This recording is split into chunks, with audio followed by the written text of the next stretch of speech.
Hi friends, welcome to Haritha Home Style. நாம இன்னைக்கு என்ன பார்க்க போறோம்னா ஒரு திருநெல்வேலி ஸ்டைல்ல ஒரு இட்லி பொடி தாங்க பார்க்க போறோம். எப்படி பண்ணலாம்னு பார்க்கலாம் வாங்க. ஒரு panல எண்ணெய் ஊத்தி நான் 10 பல் பூண்டை இடிச்சு நல்ல பொன்னிறமா ஃப்ரை பண்ணி எடுத்துக்கறேங்க. அதுக்கு அப்புறம் கருப்புளுந்து 1 கப் கருப்புளுந்தை பொன்னிறமா வறுத்து எடுத்துக்கலாங்க. மிதமான தீயில வச்சு வறுத்து எடுத்துக்கலாங்க. நல்லா பொன்னிறமா வறுத்தாச்சுங்க. அது கூட 1/2 கப் கடலைப்பருப்பு இதையும் நல்லா பொன்னிறமா வறுத்து எடுத்துக்கலாங்க. அதுக்கு அப்புறம் 1/2 கப் எள்ளுங்க. ஏற்கனவே pan சூடா இருக்கிறதால எள்ளு நல்லா பொரிஞ்சு வந்துருங்க. இது கூட காஞ்ச மிளகாய் 8 Kashmiri chilli 8 normal chilli fry பண்ணி வச்சிருக்கேங்க. அதையும் எடுத்துக்கலாங்க. இத ஒரு தட்டுல ஆற வச்சு மிக்ஸி ஜார்ல போட்டு சேர்த்துக்கலாங்க.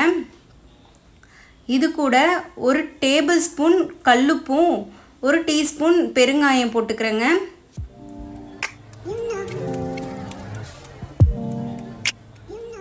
இப்போ இதை நல்லா அரைச்சிட்டு வந்துடலாங்க.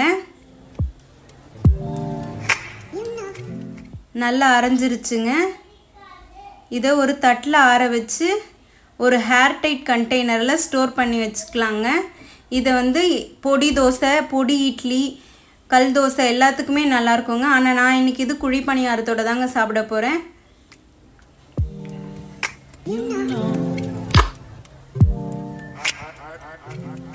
அவ்வளோதாங்க, ரெடி ஆயிடுச்சுங்க. வெளியே கிறிஸ்பியாகவும் உள்ள சாஃப்டாகவும் இருக்கிற இந்த குழி பணியாரத்தோட இந்த பொடியை வச்சு சாப்பிட போகிறேங்க. ரொம்பவே நல்லா இருக்குது, நல்லா வந்திருக்கு. கண்டிப்பாக ட்ரை பண்ணுங்கள், சாப்பிடுங்க, என்ஜாய் பண்ணுங்கள்.